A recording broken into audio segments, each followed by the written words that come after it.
And now, your First Alert 5 weather. And welcome back, everyone. I'm all smiles today on this Sunday thanks to this stunning, absolutely gorgeous weather. Now tonight, with the dry air mass in place, temperatures will get cold all throughout southern Colorado. We have those frost advisories we talked about at the top of the newscast. That's in effect for our friends and viewers out across the San Luis Valley. Tomorrow, though, we recover nicely. I think it's going to be a wonderful day weather-wise. Then we get a cold front, which brings in some midweek changes.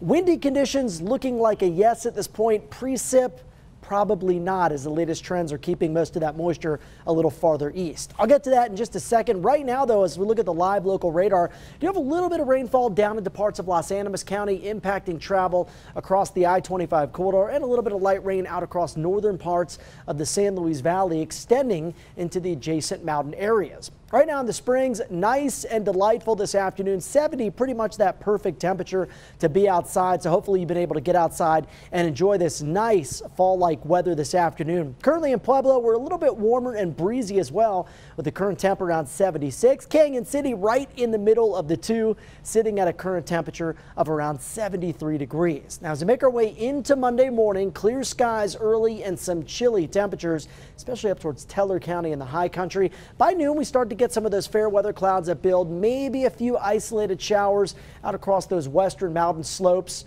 maybe some of those adjacent mountain valleys, possibly as far east as parts of Fremont County. But for the most part, we will stay dry with just a few fair weather clouds as we make our way into Monday afternoon. Then as we head towards Tuesday, here's the change we're talking about. Cold front marches in from the north. It's associated with that cold Canadian low, but the low is now expected to stay so far east that the trailing cold front won't have much energy or moisture to work with. Notice on Futurecast, not really seeing much rainfall, but instead we will see some cooler air filter in and some of those gusty winds along and behind that front from Tuesday night throughout the daytime hours on Wednesday. So I mentioned earlier in the newscast as well, would we get close to our first freeze? I don't think so over the next 7 days, maybe down to the mid 30s by Thursday morning, upper 30s for Friday and Wednesday.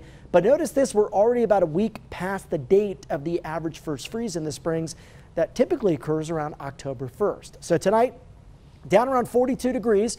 We'll be cooling down to 35 in Woodland Park, 43 for Denver, and 41 in Walsenburg. Highs tomorrow nudge up another couple of degrees compared to today, so we'll be just a little bit above average for this time of the year. But as I mentioned, really nothing to complain about on Monday. It's Tuesday that we bring in some of those gusty winds, and we'll show you that here on your Super 7-day forecast. I think winds by the afternoon to evening could easily be gusting around 20 to 30 miles per hour. I kept in the shower mentioned Wednesday.